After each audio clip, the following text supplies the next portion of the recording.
नमस्कार दोस्तों। मिर्जा गालिब का एक शेर है, हमें तो अपनों ने लूटा, गैरों में कहां दम था। अपनी किश्ती वहां डूबी जहां पानी कम था। तो सब ये जब मिर्जा गालिब कहते हैं तो उसके पीछे बहुत सारी वजह हैं और ऐसा नहीं है कि वो लॉजिक के बिना है। इसी को लेकर हम चर्चा शुरू करें कि आज कांग्रेस पार्टी से लगातार वो लीडर्स टूट रहे हैं जो खुद को जन्मजात कांग्रेसी कहते थे और कहते थे कांग्रेस मेरी मां है। कांग्रेस को ही अपना परिवार, अपना सब कुछ बताते थे। गांधी परिवार को ही अपना सर्वे सर्वा और सब कुछ बताते थे, भाग्य विधाता बताते थे। आज वो उन्हीं को गाली दे रहे हैं और उन्हें छोड़ रहे हैं। तो वो स्थिति है। इसको लेकर के हमारे एक मित्र हैं और बनारस हिंदू विश्वविद्यालय के बड़े जो है रहे हैं, विद्वान व्यक्ति हैं, वहां के स्टूडेंट लीडर भी रहे हैं। वो एक चीज कहते हैं, मैं उसको ये चंचल बाहू जी, चंचल बाहू जो है, जो चंचल जी हैं, वो बीएचयू की शान रहे हैं।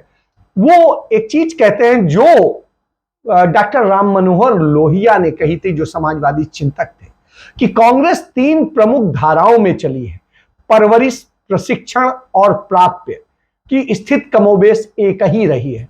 तो जो उसका नामकरण करते हैं डॉक्टर राम मनोहर लोहिया, वो करते हैं सरकारी गांधीवादी, मठी गांधीवादी और कुजात गांधीवादी। तो साहब, इसकी मैं चर्चा शुरू करूं उसके पहले खबर के साथ बताता हूं।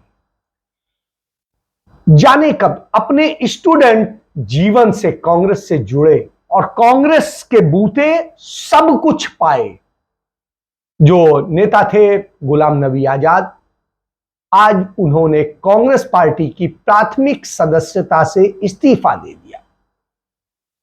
उन्हें क्या नहीं दिया? वो जिस घर में पैदा हुए थे वहां यह हैसियत नहीं थी कि कोई वो बहुत बड़ा मतलब खा पी सके या कोई बड़े धनाढ्य हो या ये स्थिति हो। लेकिन कांग्रेस ने उन्हें वो दिया कि जिसके बूते वो तमाम जगह जम्मू कश्मीर के शीर्ष पद पर पहुंचे, वहां के मुख्यमंत्री रहे, उसके अलावा केंद्र में मंत्री रहे, तमाम राज्यों के कांग्रेस में प्रभारी रहे और वो सदैव मलाईदार पदों पर रहे।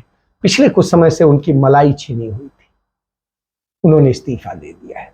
चलिए इसी पर शुरू करूं तो पहले शुरुआत कर लेता हूं वहीं से।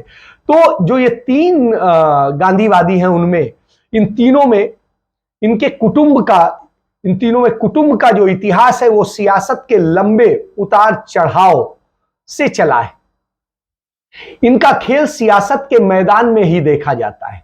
इन तीनों में जो मठी हैं वह रचना के सहारे गांधी को कर्मकांड में खड़ा कर पूज्य बताते हैं, लेकिन गति नहीं पकड़ता है।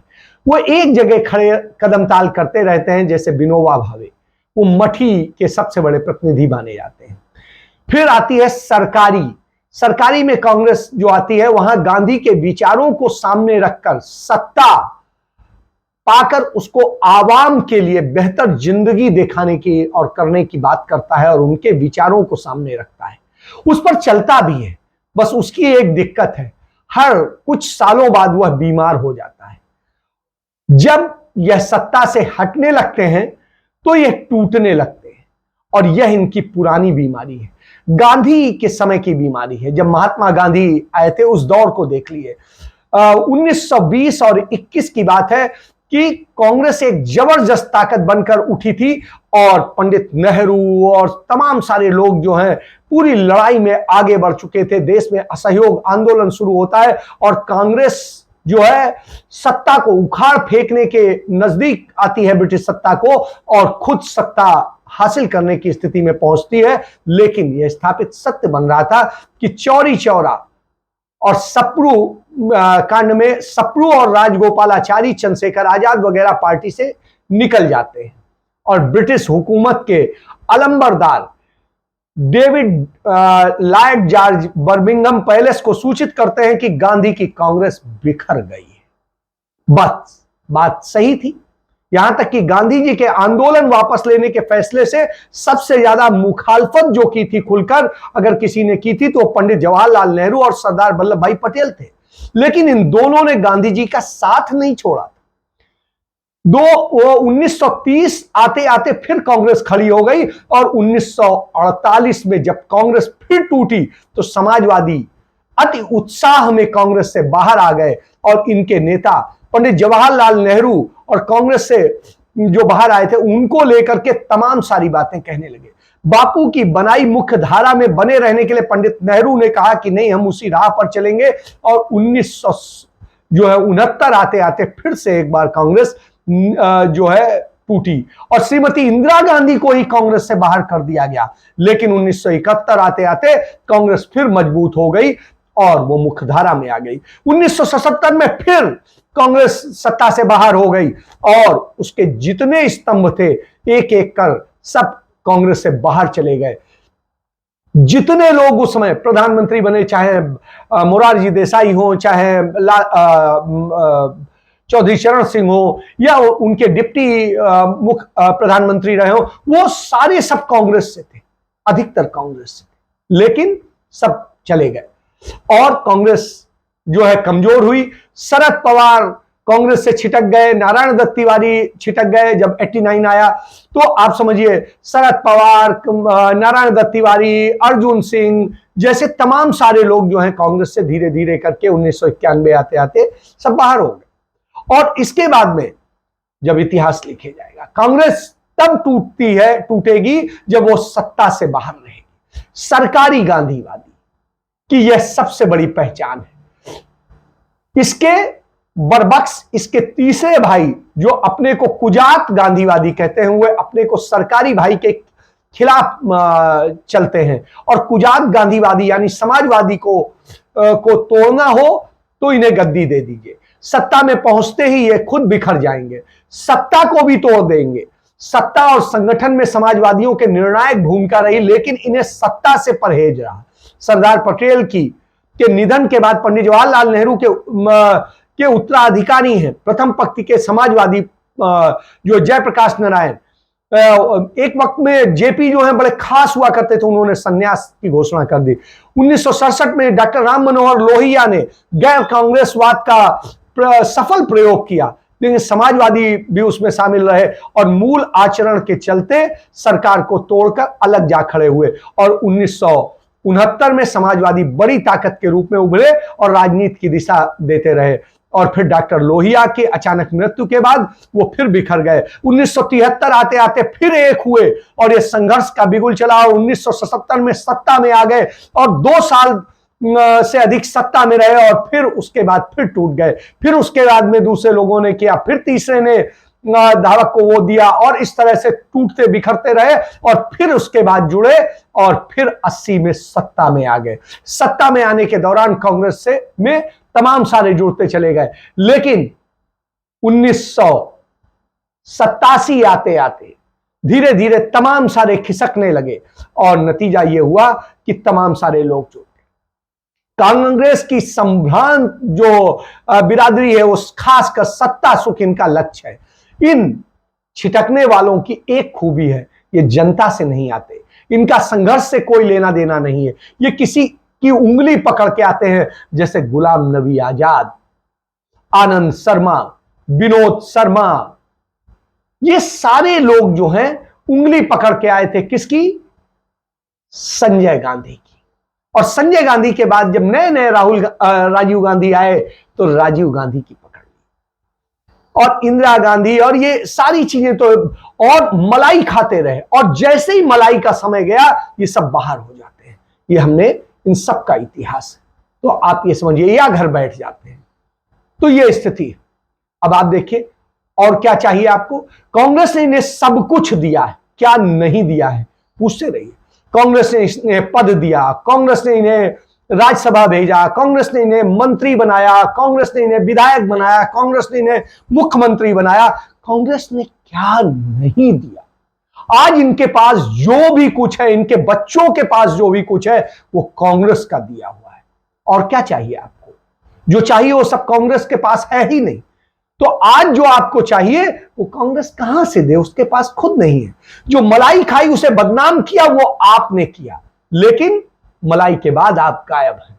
संसद में रोने का एक सीन फिल्माया गया था, आपको याद होगा कि किस तरह से नरेंद्र मोदी और जो है रोए थे लिपट करके गुलाम नबी आजाद को लेकर के, और किस तरीके से उन्होंने दिखाया था कि गुलाम नबी आजाद के जाने से क्या स्थितियां हैं और क्या होगा। तो यह स्थिति है। अब आप समझिए, एक दूसरे नेता हैं कांग्रेस के, यदि आप जानते हो, आनंद शर्मा की स्थिति, ये आनंद शर्मा, इन दोनों को अभी कांग्रेस पार्टी ने उन राज्यों का शीर्ष पद दिया था जहां पर अभी संघर्ष होने जा रहा है, जल्दी चुनाव भी होने। एक जम्मू कश्मीर में जहां के मुख्यमंत्री रहे गुलाम नबी आजाद, जब वो मुख्यमंत्री थे तब नहीं कहते थे कि ये पद छोटा है, मैं तो केंद्र का मंत्री हूं, तब तो चले गए। और मुख्यमंत्री पद से जब उनसे इस्तीफा लिया गया तो वो पागल हो गए थे, याद कर लीजिए वो दिन। और उसके बाद में फिर मंत्री बन गए तो फिर खुश हो गए, राज्यसभा भेजे गए, और यह स्थिति रही तब तक ठीक थे। आनंद शर्मा जिंदगी में कोई चुनाव नहीं जीत सके, लेकिन यह स्थिति है। तो यह इनका एक सत्य है और इस सत्य को जानने की जरूरत है।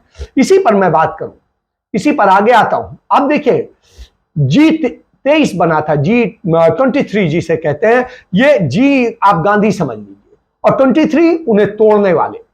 तो गांधी को खत्म करने की कोशिश करने वाले यही लोग हैं जिन्होंने राहुल गांधी को पप्पू बनाने की पूरी मुहिम में हिस्सा लिया, उसके हिस्सेदार थे, क्योंकि इनका धंधा नहीं चल पा रहा था। राहुल गांधी उनमें इंटरफेयर कर रहे थे, वो एक ईमानदार पॉलिटिक्स की बात कर रहे थे। इसके मुख्य अगुआ लोगों में गुलाम नबी आजाद, शशि थरूर, कपिल सिब्बल, मनीष तिवारी, आनंद शर्मा, पीजे कुरियन, रेणुका चौधरी, मिलिंद देवड़ा, मुकुल वासनिक, जितिन प्रसाद, राजेंद्र कौर भट्टल, पृथ्वीराज चौहान, एम वीरप्पा, राज बब्बर, अजय सिंह, कौल सिंह ठाकुर, अरविंद सिंह लवली, कुलदीप शर्मा, अखिलेश प्रताप सिंह, योगानंद शास्त्री, विवेक तनखा, संदीप दीक्षित और भूपेंद्र सिंह हुड्डा। भूपेंद्र सिंह हुड्डा को उनकी इच्छा का मिल गया, इसलिए वो सामान्य तौर पर शांत है। उनके बेटे को वो बढ़ाना चाहते थे, वो मिल रहा है तो वो शांत है। लेकिन आप देखिए, शशि थरूर कहीं बहुत एक्टिव नजर नहीं आते हैं, कहीं लड़ाई में नजर नहीं आते हैं, बस ट्विटर पे और दूसरी जगह अपना एक शक्ल दिखा देते हैं, जहां फोटो खिंचानी होती है बयान दे देते हैं, बस इतने तक। कपिल सिब्बल को आप देखिए, वो भी बयानवीर हैं, वो भी कहीं किसी लड़ाई में सामने नहीं आते हैं।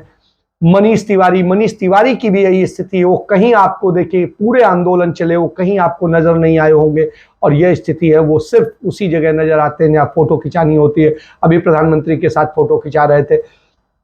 आनंद शर्मा की भी कमोबेश यही स्थिति है, वो भी कहीं नहीं आते हैं, और वो आज तक एक भी चुनाव जो है अपने बूते नहीं जीत सके। तो यह स्थिति, अपने गृह राज्य के मुख्यमंत्री बनने का सपना देखते हैं, जब उन्हें कैंपेनिंग कमेटी का प्रमुख बनाया जाता है तो वो इस्तीफा दे देते हैं। रेणुका चौधरी एक अच्छा वो रखती थी, लेकिन रेणुका चौधरी के हिसाब से नहीं चल रहा था, इसलिए उनको लगा, और लेकिन अब वो धीरे धीरे वापस लौट रही हैं। मिलिंद देवड़ा जो है रिलायंस के सबसे मुकेश अंबानी के सबसे खास व्यक्ति हैं, तो स्वाभाविक सी बात है वो उन्हीं इशारों पे काम करेंगे। मुकुल वासनिक की भी कमोबेश यही स्थिति है। इसके बाद जतिन प्रसाद आज छोड़ के चले गए हैं, खुद अपना एक चुनाव नहीं जीतने की हैसियत में थे, अब भाजपा के सहारे जीते हैं, पहले वो स्थिति थी। तो ये हालत है। राजेंद्र कौर भट्टल की बात कर लीजिए, उनकी भी कमोबेश यही स्थिति है कि आपको प्रदेश अध्यक्ष से लेके मुख्यमंत्री तक सब कुछ कांग्रेस ने बनाया, लेकिन आप कोई चीज आज तक नहीं करने की स्थिति में आई। पृथ्वीराज चौहान की स्थिति है, पृथ्वीराज चौहान एक ठीक रखते थे महाराष्ट्र में, लेकिन वो धीरे धीरे जिस तरीके के उनके आचरण हैं, वो सत्ता के खेमे में खड़े हो जाने और उस तरह की स्थिति में, तो वो इसलिए है। एम वीरप्पा की भी यही स्थिति, राज बब्बर भी अपने घर बैठे हुए हैं, अजय सिंह की आप स्थिति देख ही रहे हैं, कौल सिंह ठाकुर ये स्थिति है कि अपना चुनाव जीतने की हालत में नहीं है। और उसके बाद में बात करते हैं अरविंदर सिंह लवली की भी वही स्थिति है कि अपना चुनाव जीतने की स्थिति में नहीं है, लेकिन उसके लिए करते हैं। कुलदीप शर्मा अपने क्षेत्र को, अपने किसी चीज को बचा नहीं पाते हैं, अपना न विधायकी जीत पाते हैं, न सांसदी जीत पाते हैं। उसके बाद कहते हैं, और इसी तरीके से अखिलेश प्रताप सिंह की स्थिति है, एक चुनाव नहीं जीत पाते हैं, लेकिन उसकी बात करते हैं। योगानंद शास्त्री की भी यही स्थिति है, विवेक तनखा की भी यही स्थिति हो, राज्यसभा का ही सहारा होता है और कुछ नहीं होता है। संदीप दीक्षित जो शीला दीक्षित के बेटे हैं, उनकी भी स्थिति कमोबेश वही है कि वो एक चुनाव जीतने की स्थिति में नहीं है। तो आप समझिए यह लोग हैं जो कांग्रेस को तोड़ने का काम करते हैं, उसे खत्म करने का काम करते हैं। तो जब यह स्थिति हो, आप गुलाम नबी आजाद को देख लीजिए। गुलाम नबी आजाद ब्लॉक कांग्रेस कमेटी के जो है 1973 में हुआ करते थे, उसके सेक्रेटरी होते थे। और फिर उसके बाद में अचानक जब वो सारी चीज हुई तो यूथ कांग्रेस का 1980 में के पहले जो है अध्यक्ष बना दिया संजय गांधी ने। और अध्यक्ष बनाने के बाद में उन्हें महत्वपूर्ण स्थिति दी। उनके निधन के बाद में राजीव गांधी ने उन्हें स्थिति दी। बहरहाल वो उन्हें जो है वहां से चुनाव नहीं जीत सकते थे वो जम्मू कश्मीर से, तो उन्हें महाराष्ट्र से चुनाव जितवा करके, सुरक्षित सीट से चुनाव जितवा करके लोकसभा में लाया गया। फिर दोबारा वहां से जितवाया गया और मंत्री बनाया गया, दोनों बार मंत्री बने। उसके बाद में आप देखिए 1984 के बाद में 1990 से 96 तक वो राज्यसभा के सदस्य रहे महाराष्ट्र से, क्योंकि चुनाव नहीं जीत पाए थे। अब आप देखें, जब वो चुनाव नहीं जीत पाए तो राज्यसभा में पहुंच गए। राज्यसभा के बाद में वो फिर 2002 से लेके 2008 तक जो है वहां मुख्यमंत्री रहे। और मुख्यमंत्री के बाद में आप देखिए, जब वहां से इस्तीफा लिया गया तो उसके बाद उनकी स्थिति ये है कि फिर वो राज्यसभा गए और राज्यसभा के बाद में वो करते रहे। और जब राज्यसभा वहां से चली गई, इनका कार्यकाल खत्म हो गया, तो आज ये स्थिति। और मंत्री रहे लगातार, जब जब सरकार रही मंत्री रहे।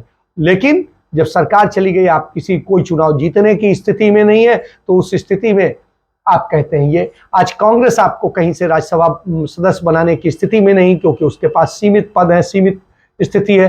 तो आज आप सवाल खड़े करते हैं, और जो सवाल खड़े करते हैं वो आप चिट्ठी लिखते हैं सोनिया गांधी को। तो आप समझिए आपकी पूरी वो कि उन्होंने 19 महीने की तल्खी के बाद कांग्रेस छोड़ी।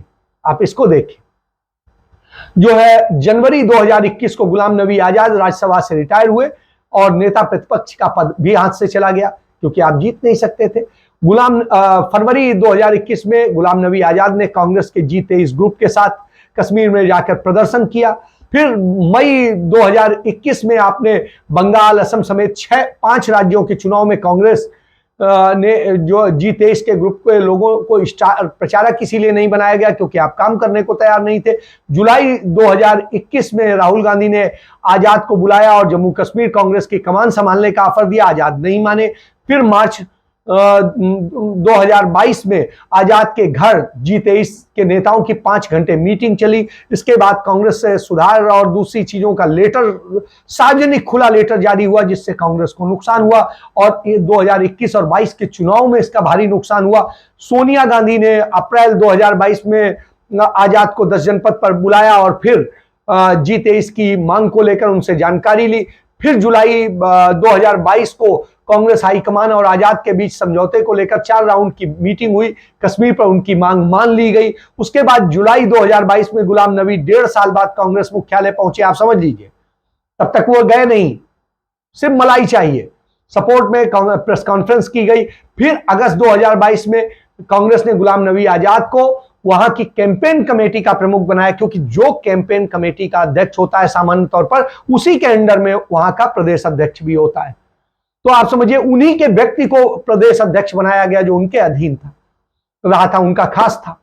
तो इसके बाद उन्हें चिढ़ हो गई कि उसको कैसे अपनी तरफ से बना दिया। तो साहब ये है, तो अब वो ठीकरा फोड़ते हैं कि राहुल गांधी के कारण कांग्रेस बर्बाद हो रही है, राहुल गांधी के कारण ये हो रहा है। वो कहते हैं मैं 2 साल तक जम्मू कश्मीर का युवा का अध्यक्ष रहा, इंदिरा गांधी, नरसिम्हा राव, मनमोहन सिंह सरकार, राजीव गांधी सरकार, सब में मंत्री रहा, 37 साल तक कांग्रेस के राष्ट्रीय महासचिव रहा, 3 साल तक जम्मू कश्मीर का मुख्यमंत्री रहा, इंदिरा जी के जमाने के नेता सोनिया के भी करीबी रहे, 7 साल तक राज्यसभा में नेता प्रतिपक्ष रहे। और इसके बाद आज अब ये है। तो साहब वो हार का 2014 का भी ठीकरा राहुल गांधी और सोनिया गांधी पे फोड़ते हैं। और 2014 से 22 तक के उसमें वो कहते हैं जो 49 चुनाव हुए उनमें 39 कांग्रेस हार गई। तो साहब जो 10 जीत गई वो गुलाम नबी आजाद ने जितवा दी।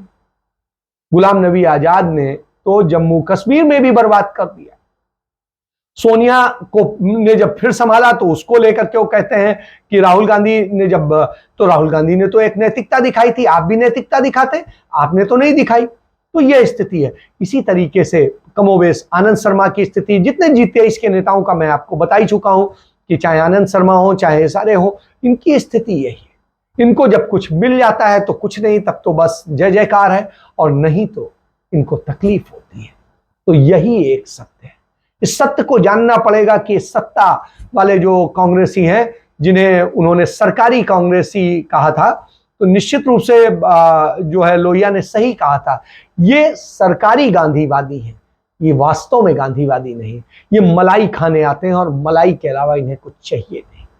तो चंचल बाबू जी का धन्यवाद करते हुए, राघवेंद्र दुबे जी का धन्यवाद करते हुए कि उन्होंने इस पे बहुत काम किया है और इन सारी चीज़ों में उनकी रिसर्च है। तो इससे एक बात साफ है कि जब कांग्रेस लड़ाई लड़ने चलती है तो ऐसे ही लोग गद्दारी करते हैं, और इन गद्दारों की फौज ने ही कांग्रेस को खत्म किया है। तो बिल्कुल सही कहते थे जो है मिर्जा गालिब कि गैरों में कहाँ दम था, मेरी किश्ती वहीं डूबी जहां पानी कम था। तो यही कांग्रेस कर सकते हैं। इसके साथ चर्चा समाप्त करता हूं। जय हिंद, जय भारत, वंदे मातरम।